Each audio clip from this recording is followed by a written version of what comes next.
India has taken a big step toward controlling its own technology future with the launch of Vikram, the country's first fully homegrown 32-bit microprocessor. Built by an Indian research lab and unveiled at a major tech event in 2025, this chip is designed for one of the toughest jobs in engineering, running critical systems in ISRO's launch vehicles. It uses 180 nm CMOS process, not the smallest or fastest in the world, but one that's proven to be reliable in the harsh environment of space. For decades, India has depended on imported semiconductors for everything from mobile phones to satellites. That dependency costs the country over $24 billion every year. Space-grade chips are a small slice of that bill, but they're among the most sensitive, expensive to buy, slow to source, and vulnerable to export restrictions. By replacing imported components in rockets with Vikram, India can save hundreds of millions over time and avoid the risk of foreign supply disruptions. Some might wonder why India's first big indigenous chip isn't built on the latest 7nm or 5nm process. The answer is simple. In space, reliability matters more than raw speed. Smaller cutting-edge chips can be more prone to radiation damage and other failures in orbit. The 180nm process is mature, cost-effective, and inherently more robust for aerospace use. That's why many space agencies around the world still use older process nodes for mission-critical systems.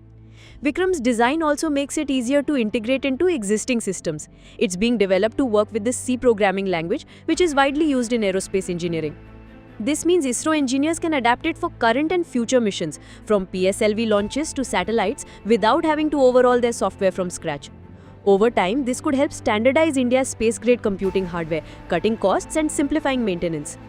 The economic benefits could grow if Vikram's success inspires more domestic chip production. Right now, India imports almost all of its semiconductors. If the country can start making more types of chips locally for cars, telecom networks, defense systems, these savings and strategic advantages would multiply. Vikram is a proof of concept that India can design and build complex chips for specialized needs. With new fabrication plants planned, the leap from 180 nm to more advanced nodes like 28 nm or below could open the door to chips for AI, 5G and high-performance computing. From a defense and security perspective, the importance is clear. Imported chips carry the risk of hidden vulnerabilities or supply cutoffs during geopolitical tensions. For military satellites, missile systems and secure communications, that's a risk India can't afford.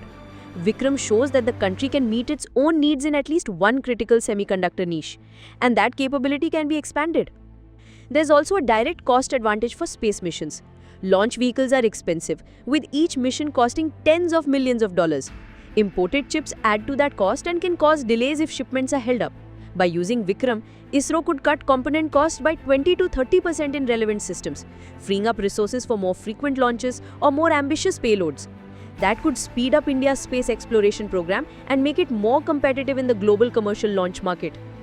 While Vikram won't erase the $24 billion import bill overnight, its value lies in what it represents, a shift from dependence to self-reliance in a strategically vital technology. It's a starting point, not the finish line.